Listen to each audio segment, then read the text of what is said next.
So that was huge failure on my part because these guys let me call you without adult supervision. So we'll see how that goes.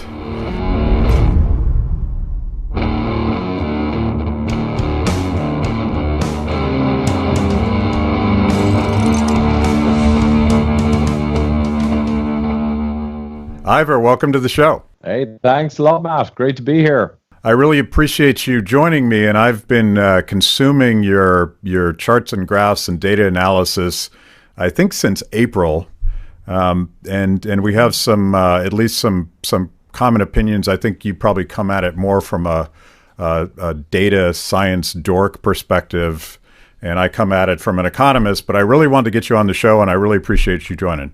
No, and it's great to talk to an economist as well. That's a big concern of mine, but I don't go into that too deeply. Super. So let's start by maybe you could just explain to people your background. And since every time we talk about COVID, everybody wants to know what your credentials are to talk about this, and a little bit about the Fat Emperor and what that's all about. So people have context for why you've been so outspoken about lockdowns. Right. Well, I was a biochemical engineer originally, and I went into corporate world, and I rapidly began to develop a flair for complex problem solving, so multi-factor complex problems. And I was very successful in that, and I became a senior engineer, and then a master technologist, a manager of technical teams. But my flair was always to lead worldwide big teams in huge complex problems with many, many factors, integrating all the data and getting a rapid time to resolution. So that's where I shone. And in 2012, I got some random blood tests, routine, and I had a few ones that were really way out of whack. I immediately kind of looked, wow. And I went to 3 doctors in succession, including a professor of medicine. I couldn't get the answers on 2 key questions in any problem if you're brought in to lead a team. What's the implications? And what are the root cause fixes? So I went and researched it myself. I found out cholesterol was not what they told us. I found out fat in real foods was not a problem. Carbohydrate was. And I began to lecture and YouTube release, and it got very big. And an entrepreneur in Ireland who was profoundly motivated to save everyone from heart disease, very wealthy guy, he began to fund me to travel around the world and get this message out. So that was all great until 2020. And then the corona thing happened, and I'd looked at the Chinese data and I'd seen the Diamond Princess. So I did a rapid assessment. I said, this is going to be really tough on the old and the immunocompromised, and it's going to be like a really bad flu. But it will be seasonal because I checked coronaviruses are sharply seasonal. So we're going to go through a wave in Europe, most likely, and it was beginning in Italy. And then it will pass and everything will go back to normal. You know, to be sad passings, but that's life. It's a virus. Blame the virus. And that didn't happen. So by April, I was realizing the world was in love with lockdowns now. The WHO 2019 pandemic guidelines, I looked up, no quarantine, no lockdowns for pandemic influenza or similar. And they threw the rule book out, and it appears they decided to copy China. And I just couldn't understand this. So I understood the initial lockdown in Europe because of the panic and fear precautionary principle. But in early April, when the curve turned, as it inevitably was going to do anyway without lockdown, the curve turned, and I thought now the hospitals are going to empty out. You know, the deaths, sad deaths will finish, and all of this stuff will go back to normal. And anyway, I think the viewers know the rest.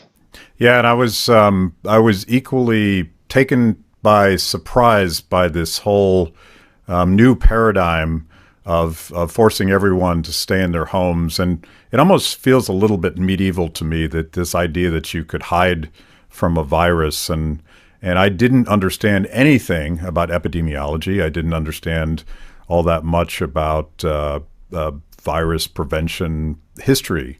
But I did know a little bit about economics, and I thought immediately about the economic trade-offs and how that would impact poverty, how that would impact health, how that would impact the ability, particularly of poor people at the margin globally, to feed their families. And I wrote that up in March, and unfortunately, I can now put all sorts of concrete data behind that. The World Health Organization actually agrees with me on this point, but no one seems willing to sort of acknowledge that it was lockdowns. It was the response to the virus more so than the disruption of the virus itself that caused all these tremendous humanitarian disasters that I think we're just starting to see the beginning of that, because the economic consequences of this will go on for years. It's going to be hard to recover from that. But maybe I want to start with the data. And normally you have your charts, but I'd love for you to sort of walk through your general thesis about the behavior of a typical COVID virus and the seasonality of it, and there's a sort of bell curve behavior that seems to track every time. Walk us through some of that. Right. Well, so if we look at Europe or Northeast North America, it's the simplest kind of northern temperate region. So we saw it rise in March quite explosively. So a real epidemic, you get a very rapid rise in mortality and ICUs filling up. And then you get the curl over and you get a long, steady decline. Right, it's a Gompertz mathematical function. And I interviewed Professor Michael Levitt, the Nobel Prize winner, a few times, including in person. I traveled to London to get him for our new movie on this. And he worked it all out in February, that the Chinese had followed this curve, that the lockdown actually was not really the driver of the curl over. And he also looked at the Diamond Princess and he put it all together in the mathematics of it. And he wrote to Imperial College London, the scaremongers, who we now know, like you said, the data is out now. We know they were out by a factor of 12 in their predicted deaths and impact. So he notified them and they ignored him. But basically, the curl over is because the passing of the susceptible, so susceptible people pass away, etc., or people recover and you get community immunity building, and the virus finds or stumbles over finding a lack of people to continue the process. So you've got passing of the susceptible, community immunity or herd immunity, it's a dirty word now for some reason, develops, and you've also got the passing of the season and the virus becomes less active, for a few complicated reasons, including human immune system triggering and humidity and other factors. So those together gives you the classic curve. But New York, with one of the biggest hits in the world, it was strongly driven by herd immunity. I mean, that's clear. You can watch New York ever since, and it's flatline. And Europe mostly. But what we're seeing in Europe now, to the seasonality, some countries that never really caught the first wave, they had a small hump. They're getting quite a big one now in the winter. And the countries generally that got the big hump because they developed community immunity, etc., and the susceptible past, they're getting a rise in the winter that's endemic, normal type rise in the following winter. So, but the best thing for seasonality, if I just dwell on that, if people can visualize the hump in Northern Europe, March, April, up and down and gone by May, well, in Brazil, the hump rose up in March, April, May, June, July in a longer, slower mortality curve. But Brazil had SARS-CoV-2, this virus, identified in the human sewage in November 2019, same as Europe.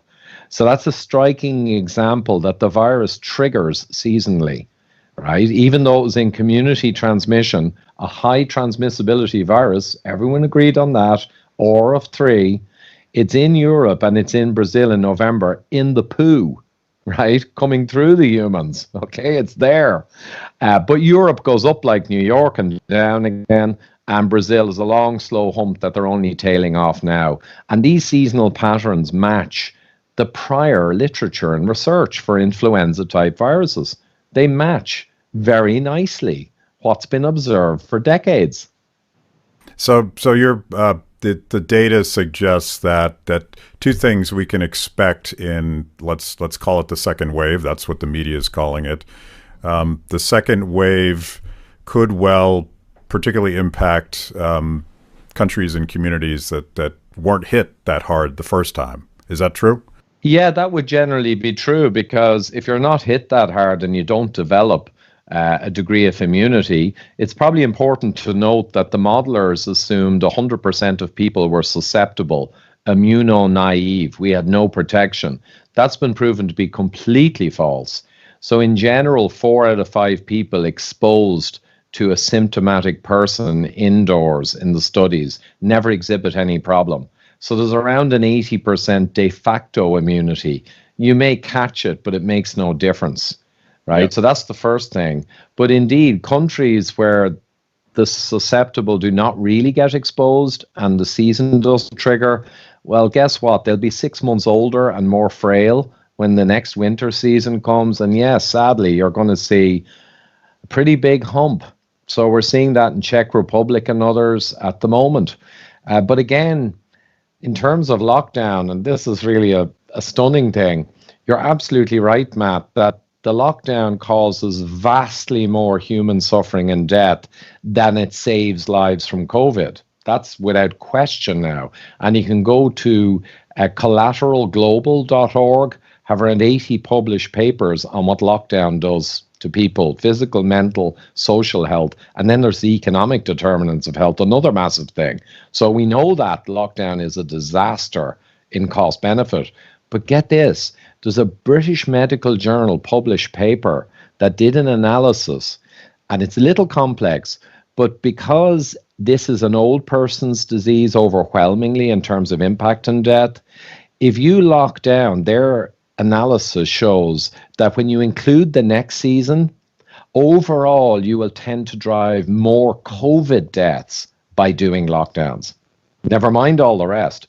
You'll actually cause more COVID deaths if you successfully suppress, because you will not get as much community immunity in the relatively safe guys who have high mobility. And as a result, granny and grandpa are at much greater risk next winter.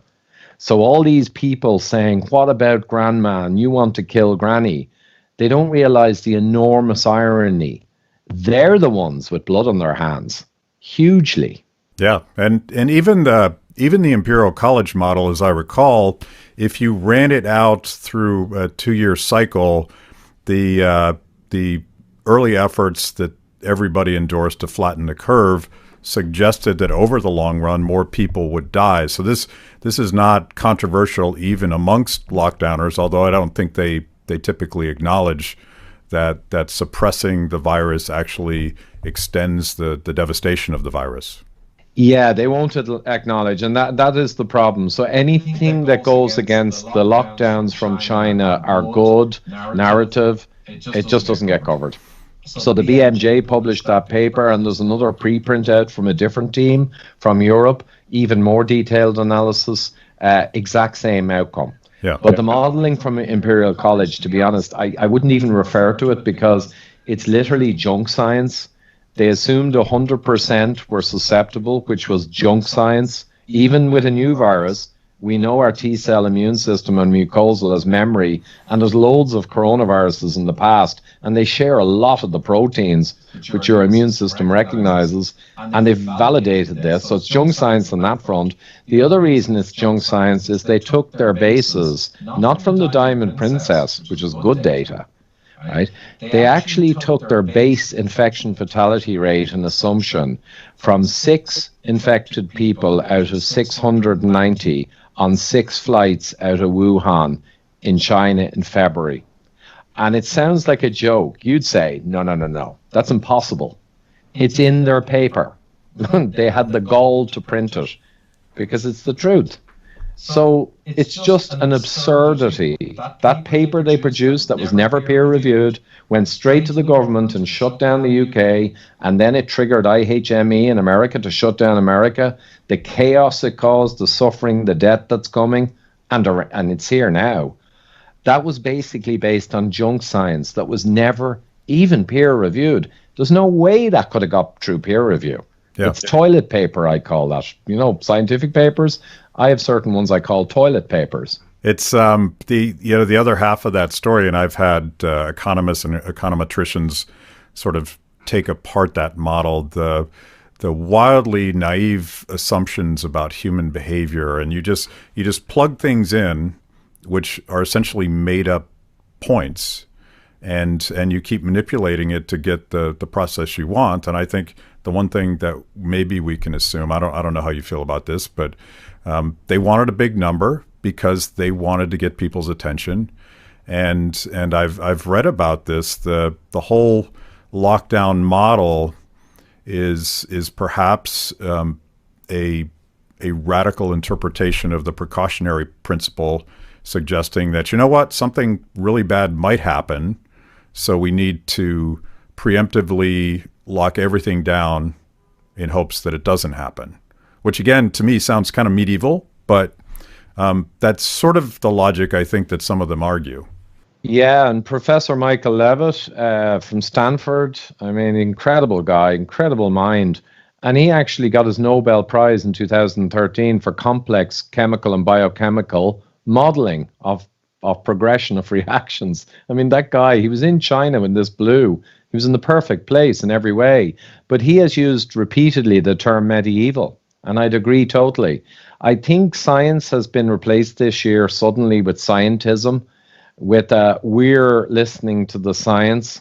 But if you try and even discuss the logic and the actual science, it's censored and shut down. So it's obviously not science, it's religion. Because science is always debated, different points are all aired, and then through that process of argument and debate, the best hypothesis surface naturally. That's science. In this case, we had YouTube censoring videos of epidemiologists, virologists, top people, and the people they censored in March. I remember I got the videos on other channels and I thought, oh my God, these guys are completely bang on. And sure enough, we know now that the people who were censored were bang on the money.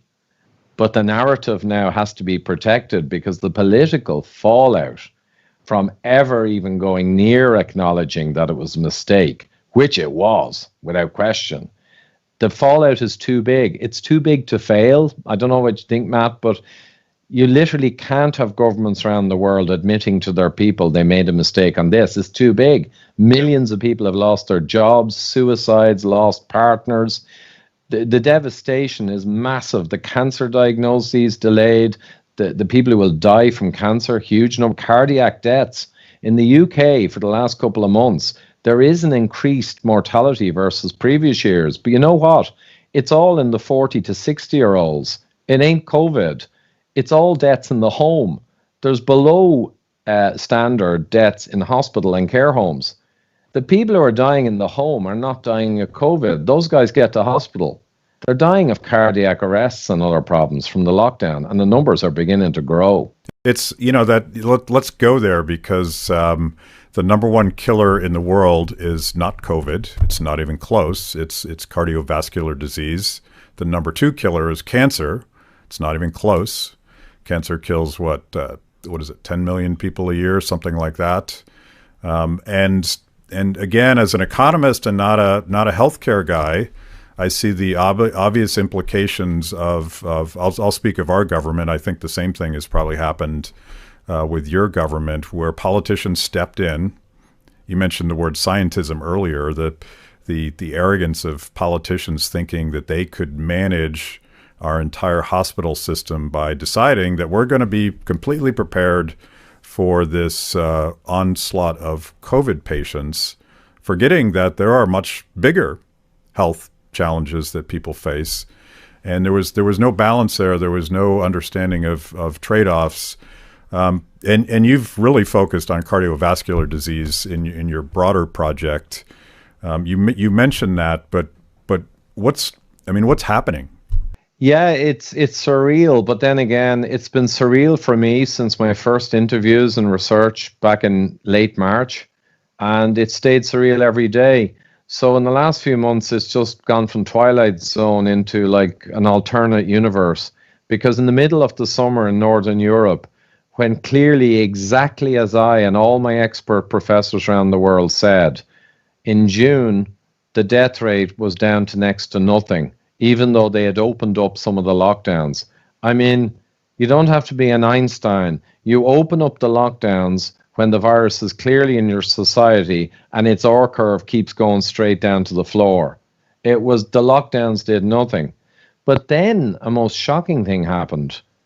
Suddenly everyone was talking about masks and mandatory masks at the nadir of the summer when there was nothing going on and would not be going on for at least 2 or 3 more months, at least until the winter. That was basic science. But the WHO and everyone started making noises. Let's get people in masks. And next minute, the laws started getting passed all over, like domino effect. And I'm there just thinking, okay, now I am in a different universe because there is no science in this universe I'm now in.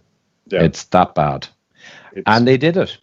They did it, like, incredibly. So for the next couple of months, we had people going around in masks everywhere in the middle of the summer, not realizing how ridiculous that was, how absurd. And then when the winter came, it was like the masks kind of kept the people believing something was going on in the summer. It's almost like they were a psychological tool because there were no deaths or ICU, and people probably would have realized, oh, it's like a seasonal flu and the worst is behind us. Sure, that's great. I suspect certain people didn't want that to be the case. You know, I won't get into conspiracies, but bringing in masks in the middle of the summer, I mean, really, something is seriously wrong in the world. There was a noticeable shift. I'm old enough to remember when the World Health Organization was advising against wearing masks. And our celebrated science advisor in our government, Dr. Fauci, you can still find the video where he's telling us that wearing masks is a really bad idea. And I had been watching this as I would go to the grocery store and watching all of these poor workers that have to wear these masks, and they're constantly moving them around their face, and you're naturally touching your nose and your eyes all the time. So if in fact that is a transmitter of a virus, which as I understand it, it is, Fauci's original advice was the right advice. He's like, don't wear a mask. People mess with them, and it's just going to make things worse. But somewhere along the way, there was a political mandate or even sort of a religious shift where it became a form of virtue signaling. If you don't wear a mask, you literally are killing people. And it's crazy. Yeah. And that latter part of virtue signaling and the people just becoming, I use the word psychotic, and in a sense, I'll continue to use that. It is a psychosis of sorts, but it's an ideology, a religion, and virtue signaling. But that kind of came after. So I'm a root cause guy. So that's definitely part of the mechanism of self-reinforcement and continuing the madness. No doubt about it. But someone sat down in rooms and decided we're going to get mandatory masks in. And those people weren't all virtue signaling. Those people were cold, calculating people. Whoever they were, we don't know. But it sprang up and it became mandatory prison sentences, fines, all the rest. And like, it was so obviously wrong. It was the most anti-scientific moment, possibly in my lifetime. Maybe in anyone's lifetime, unless you go back to the Salem witch trials or something like that. And the thing was so insane. I was saying to people at the time, but not only is it unscientific, profoundly, in the middle of a summer when we know it's seasonal and when nothing's happening, but to do something like that, there is no exit strategy. Because if you bring in masks in the middle of the summer in northern temperate region when that virus has passed and it's not going to come back till the winter, and your hospitals are empty and there's nothing happening, how would you ever take them out? You can't take them out next month because you brought them in the middle of the summer when nothing was happening. So why take them out in a month later when nothing's happening? You can't take them out in the winter because we know coronaviruses in the winter rise in prevalence and there'll be more going on. So why would you take out the masks? There is no exit strategy, which makes it profoundly psychotic to do something. Yeah. And people say, oh, well, it's not that hard to wear a mask. Yeah, it's not. It's not that hard for me to walk barefoot. But should my government bring in a law to say you need to walk barefoot because we think there's bugs on shoes and they might infect someone else? No, it's not about how hard it is to wear. It's about the principle. The unscientific nature of what they did breaches every principle of human rights to tell your whole society to do something like that based on absurdity. I mean, I think that it is intentionally or not good training for other compliance. And you mentioned the celebration of the Chinese model, which in the United States, that is absolutely mind-boggling to me, that we would celebrate an authoritarian regime that is actively hurting their Muslim minorities into camps, is actively disappearing free speech and democracy advocates in Hong Kong, and how that is celebrated. I pulled up an article, and unfortunately, when you Google Chinese success on coronavirus, you get like an endless flow of articles. And here's one from NBC News. As COVID-19 runs riot across the world, China controls the pandemic. And they quote a former CDC official saying they have done an amazing job of controlling the virus. And then buried in the article, it points out data that is surely, to any reporter, even if you're a high school reporter, absurd, because China is claiming that total, they have 86,000 confirmed cases and only 4,634 deaths in a country of 1.4 billion people. And then they proceed to compare it to the United States. And like, surely they don't believe that, do they? I can't believe we're saying what we're saying. I have to pinch myself for the last 6 months every day, 10 times a day. But there's another example. They never believe China. Of course you can't believe China. It's an authoritarian regime. When Belarus did no lockdown and they didn't really get hit with deaths at all, they all said, well, Belarus is an authoritarian regime. Belarus is like, Kentucky compared to China. I mean, like, and yet they say, oh, Belarus, we can't trust those guys. But we will not only trust China, we're going to take them as paragons of epidemic management virtue, and we're going to copy everything they do, and we're going to literally take out and burn our decades of Western pandemic science and guidelines. Right up to November 2019 was the last guidelines published by the WHO, and it said no quarantine for a pandemic. And they're right, because once the virus is in and about, you expand your hospital capacity and you manage hygiene, some basic distancing, exactly what Sweden did. Sweden actually followed the European guidelines for pandemic management. People think they did something funny. They didn't. We were the ones who did. They followed our Western guidelines up to late 19. China would have benefited from a cross immunity from prior SARS. Japan did too. They had huge amounts of infection in Japan, but vanishingly low death because their elderly are ultra healthy. They have the lowest obesity in the world, and they have cross immunity to prior coronaviruses like SARS-1 and all. That's what the science would suggest. And we see Vietnam and all these places. The East has very low hits. Japan didn't lock down. Only around 20% of them wear masks. And they were even in Tokyo on the subways and all. The video footage was there. But they just didn't get hit much in mortality. But they did a study in Japan. And they followed a group of people through the surge and beyond. And they measured for antibodies. And they had 4% antibody in the group at the start to SARS-CoV-2. And that group, it went up to 45% of them had antibodies a month or two later. And then they all started losing them, which is normal. You don't keep antibodies, you keep T-cell memory, and you can flash out antibodies later. You're still immune later. You're still immune, but you don't keep the antibodies. We can't do that for every virus. We'd explode.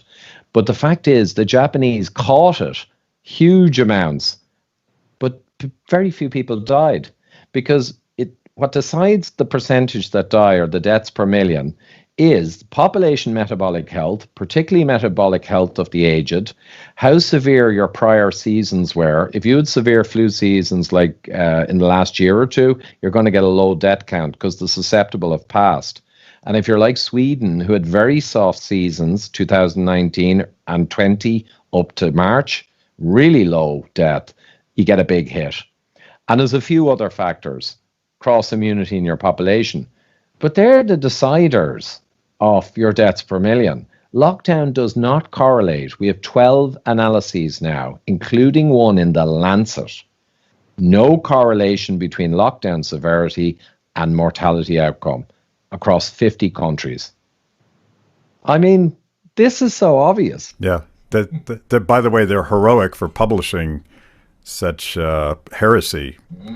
In the, like, I look at the reaction to the Great Barrington Declaration, which if you read it, there's nothing radical or right wing or libertarian. It's just sort of common sense. This is what we've always done, and somehow that's now. And I see you've been accused of this, like ultra right wing. I don't even know what that means. I get that there's political implications to all this, but the idea that we would focus on protecting our weak and vulnerable while also protecting people's ability to earn a living doesn't seem so radical to me. No, it's, as you say, it's common sense. And it just happens to be common sense that agrees with all of the prior science before February, March 2020. So it's important for people to realize, I'll say it again, the likes of Sweden, who just did, hey guys, stay 1 meter apart in a restaurant and wash your hands and stay at home if you have symptoms and no masks, don't make sense. And those guidelines, they were the inherited wisdom of 4 or 5 decades of Western science and pandemics. They followed our heritage of wisdom and science. It was everyone else who decided to do something completely bizarre.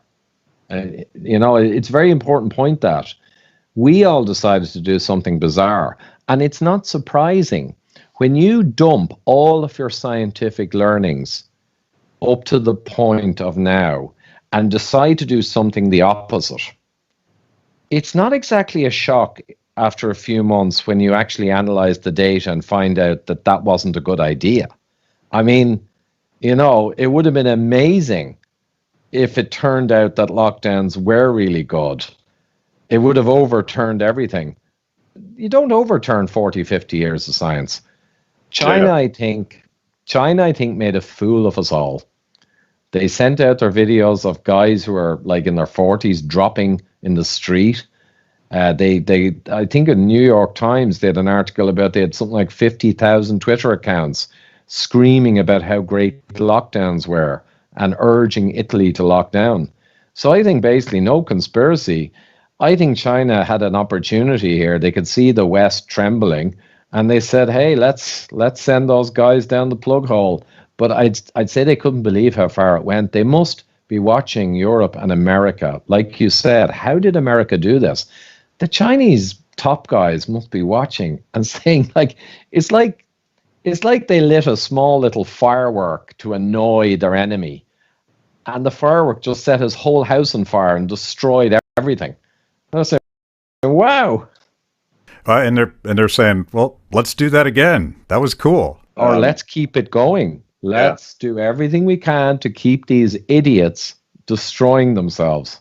Yeah. Well, that's a great segue to economics, and you've talked about the COVID data for Sweden, but this is a BBC report that you probably saw, where it compares the second quarter, which they had Sweden, like everybody else, had a super rough second quarter because of the imposed lockdown contraction. But compared to the UK, Sweden was 8.6% decline. The UK was a whopping 19.1%. Spain was 18.5%. And the BBC is pointing out that the economic consequences also overlay with a lower death rate in Sweden compared to the countries that locked down their countries. And I pulled up this quote from we're picking on the World Health Organization, and you notice they always blame the pandemic instead of the lockdown, even though they then point to the lockdown as a cause of the economic consequence. But here's what they said, and this was just a couple weeks ago. Tens of millions of people are at risk of falling into extreme poverty, while the number of undernourished people, currently estimated at 690 million, could increase by up to 132 million by the end of the year. Millions of enterprises face an existential threat. Nearly half of the world's 3.3 billion global workforce are at risk of losing their livelihoods. Informal economy workers are particularly vulnerable because they lack social protection and access to quality health care and have lost access to productive assets. Without the means to earn an income during lockdowns, many are unable to feed themselves and their families. For most, no income means no food, or at best, less food and less nutritious food. That's the World Health Organization very explicitly talking about the economic consequences of lockdowns and what that means for excess deaths, starvation, health consequences of not being able to eat or have access to health care. Why are we having such a hard time explaining to people why what we're doing is so devastatingly wrong for people? Yeah, it's weird. And just on the World Health Organization there, they are one of the biggest drivers of this disaster. It's kind of rich now that they're cataloging all of what they've done. They've done it. I mean, yeah, there's other organizations have driven it too, and the politicians and the academics in the countries went crazy, and Imperial College. But the WHO are singularly the most responsible for driving this madness. And here they are telling us now what they've done. I mean, are they gloating? I don't know. So to your question, though, how do people not get it? There's this incredible cognitive dissonance now that the people have been psychosed. They've been indoctrinated with propaganda since March.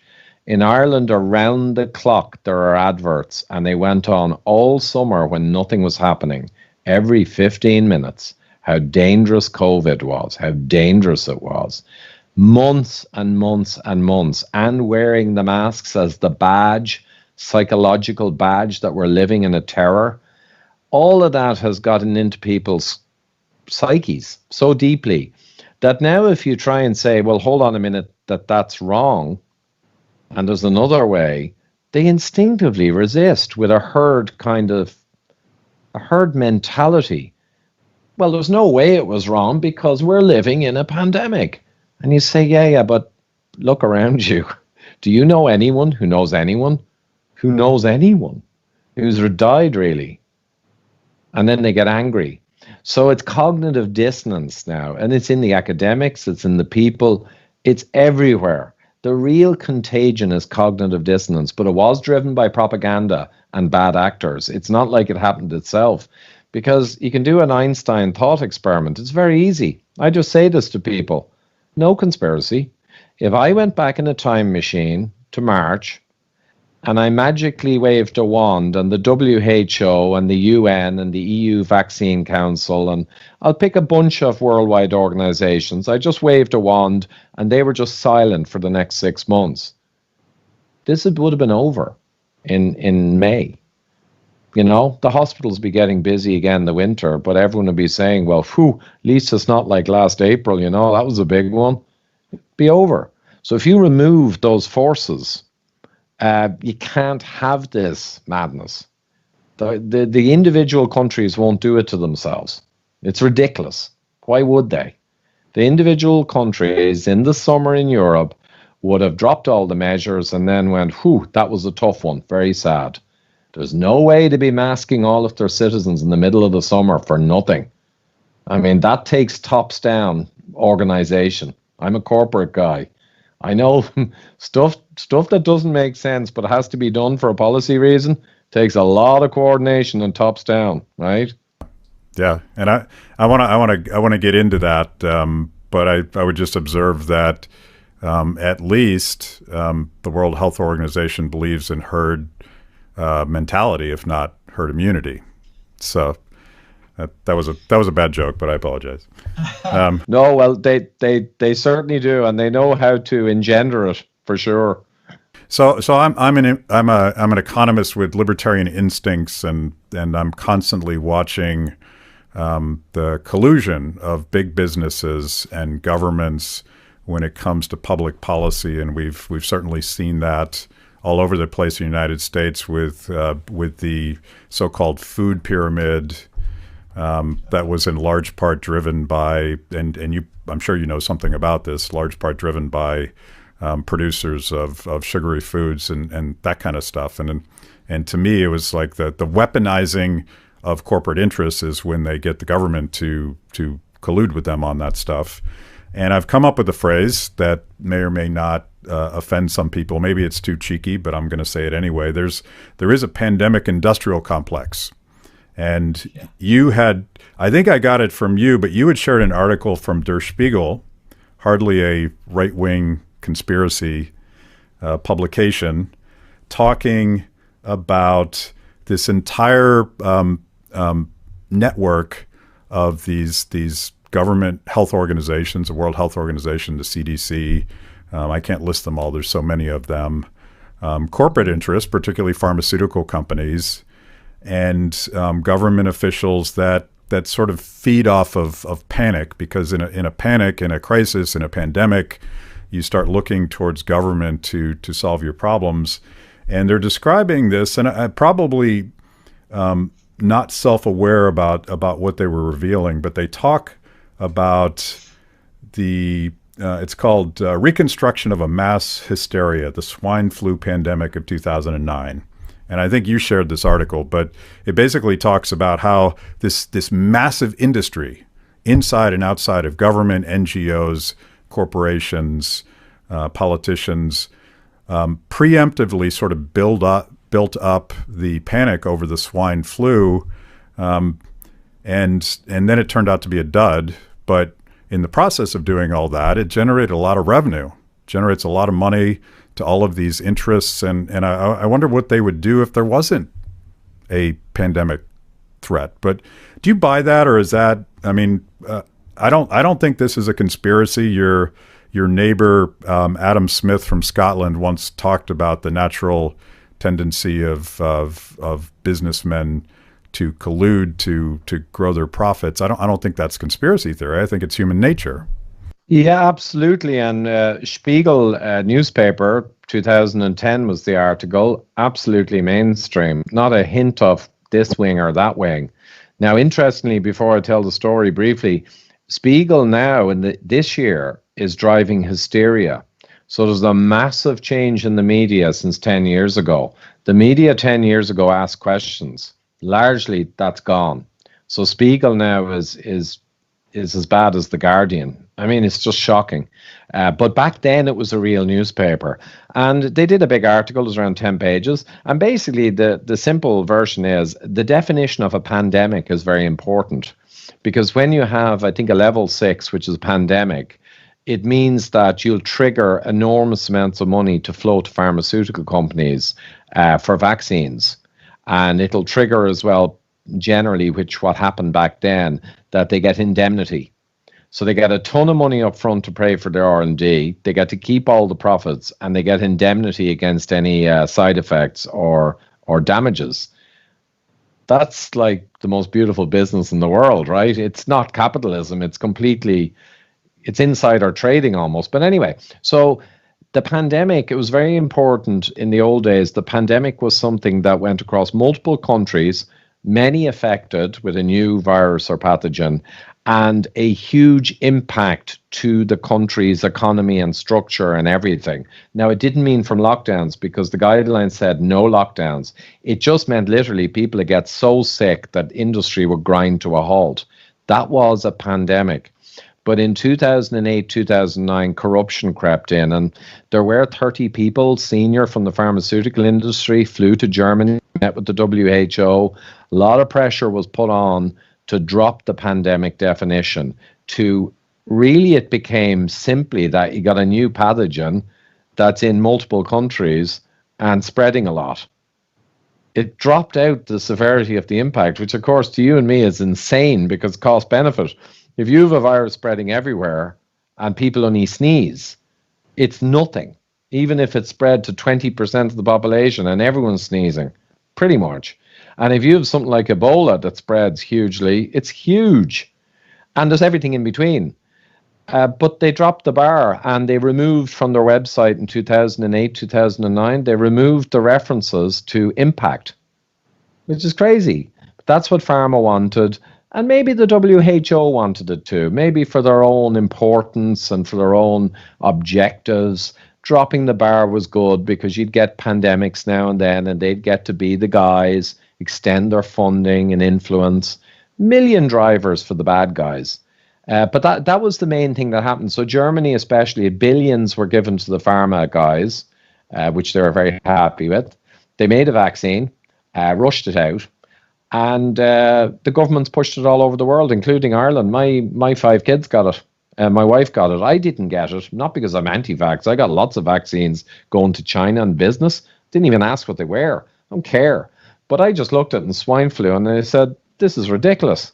It's a flu. So they gave the vaccine, and now there's hundreds and hundreds of cases. In Ireland, the recent ones, I think, given $4-6 million each. Young people, narcolepsy, so neurological damage causing sleep defects. And, that's what happens, like when you have the collusion between business and WHO and all these other ones. They're not democratic organizations. That's another key distinction. Sovereign governments are democratically elected, and they have health departments that make decisions on mass medication. And it might get corrupt, but, well, at least it's the guys you voted for and their guys. It's not too bad. WHO is not elected. It's essentially a private company. Most of these are private companies. They're dealing with pharma, which are private companies. So between them all, this bunch have worldwide reach, enormous influence, and they're essentially private companies. And we handed them the keys to everything. So it's not that surprising that everything appears insane, because we know in the banking crisis, the guys went so mad that they actually ruined their own businesses. Like, I guess in economics, the drive for profit and greed can often make people do irrational stuff that will actually destroy their own businesses. So these guys, they've gone off the leash, I think, and they can't stop themselves. Yeah, like you said, it's very difficult to imagine an exit strategy.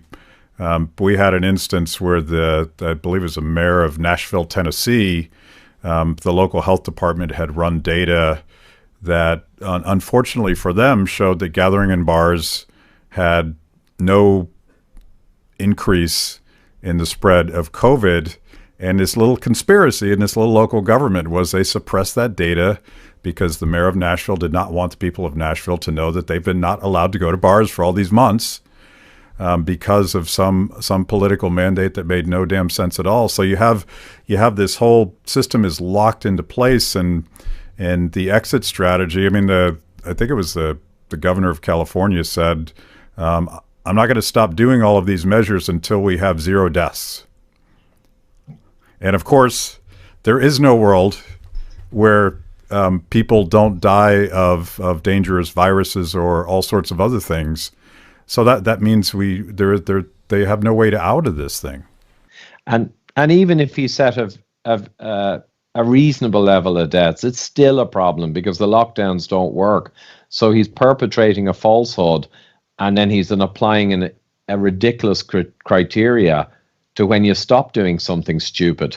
So it's just doubly insane. And this is what we're dealing with. I mean, the governor, DeSantis in Florida, he had Professor Levitt and the Harvard guy and Stanford in their parliament or Senate or whatever they have, officially. State legislature. State legislature, yeah. And they had big screens, and they had the guys there, and they spent 2 hours going through the data. And DeSantis, I think, worked this out a long time back. But he had one big meeting with the top people, probably covered them, and they agreed that the lockdowns in Florida, they were at, maybe they're at 4 deaths per million people per day, which is not actually that high because a lot of them are with SARS-CoV-2 PCR. They're not from COVID. But let's say they're around 4. And DeSantis the next day said all mask mandates are finished and all lockdown measures are gone. Just follow the guidelines we had for like 20, 30 years, right? And they did. And you know what happened? Everyone was saying in the media, oh my God, the deaths, the cases. And I said at the time, nothing's going to happen, guys. We know nothing's going to happen from the science. What happened? I, on one of my slides, roll back the white sheet, and you see that the deaths just keep going down on their down trajectory for 6 weeks. Remember 2 more weeks? Oh, you had a big party? Well, just wait 2 weeks. 6 weeks, all the way down. Didn't even shift. Cases pretty much the same. So there's a million examples, not a million. There's 100 examples of what I just said. All across Europe, they take down the lockdowns, the curve doesn't change a bit. You bring in a lockdown, the curve doesn't change at all. It's sad. I give one quick example that's local because I'm doing Irish and UK at the moment. I mentioned the UK, the only excess death now is younger people and their deaths at home. So we know they're not COVID. They're blood on lockdown hands. But in Ireland, on October the 16th, the curve, the R curve, started coming down. And that can be seasonal or it could be some factors. But it starts coming down. On the 22nd, in a frenzy, they implement a full country lockdown, level 5. Even the stores have some areas in the store in essential items shut off. A full bore lockdown. And I'm there, oh my God. So 16th, the curve starts falling. 24 or 22nd, they put in a lockdown for no reason, obviously. The curve keeps going, nothing happens. Now, a lockdown put in the 22nd, it'll take a week or two at least before you affect anything because of the lag time. The curve keeps falling. And when the lockdown could be expected around now to begin to have effect, the curve levels off and stops falling. The lockdown mathematically, with zero doubt, did nothing. We know that. But to your point earlier, how can people with something as simple as that not just go, oh my God, they can't, cognitive dissonance. No, we'll see it in a week or two. No, it would have gone up, but it was going down. It kept going down, it leveled. No, it would have gone up. We know we need lockdowns. It's a pandemic. No, it was an epidemic last March, and now it's a seasonal endemic virus, and the hospitals are not under pressure, and people aren't really dying. No, that's not what I see in the media. It's more tragic than frustrating, but hopefully we've done a little bit of good today. And you mentioned that you're working on a movie, but I want to hear about that just quickly and where people can get access to the work that you're doing, because I think you're just a great explainer, looking at complex data sets, showing us a little bit of how to sort of work through this. Yeah, no, well, thanks, Matt. If you search engine, I won't say the other word because they've been causing trouble. If you search engine Ivor Cummins, my name, on the front page you get my YouTube and website and Twitter. I'm pretty big on Twitter and I share a lot of science as well there. But the YouTube mainly, if you scroll down through my videos, a lot of them in the last few months are COVID, and the title kind of describes, and one of them's 1.6 million views, September 8th, crucial update. And that one had a lot of impact, and it's a 30-minute that covers a lot. So YouTube's probably the big thing. And I have a Patreon and PayPal now, so that's the way I support my family and 5 kids, because I'm just completely independent now. But yeah, it's... I love the science. I've lived my whole life upholding technical truth. It's been my core, my whole life, my career. And this offends me since April. Deeply offends me, beyond money or beyond other. It's just so offensive to me. Like it might be for you as an economist to see the economy destroyed with a ridiculous cost benefit. And the other driver is 5 children. I've always been focused on the next generation, the health of our society. I fought for 8 years to save people from heart attacks, and we know how we can do it. Driven me crazy. And now I have to look at this, and their future. To see the kids, Matt, little kids going around with masks that are doing nothing of any note. We are masking our children based on someone deciding. I'm fighting this till the end. Well, thank you for that. I'll join you in that fight, and hopefully this ends soon. But if not, I would love to have you back, and we'll give it a second go. And next time we'll convince everybody else. We'll mop up the residuals. Yes. Thanks a lot, Matt. Thank you. Thanks for watching Kibbe on Liberty. By now, you know this is the most important event of your week. So make sure you subscribe on YouTube. click the little bell so you get notifications. Kibbe on Liberty, mostly honest conversations with mostly interesting people.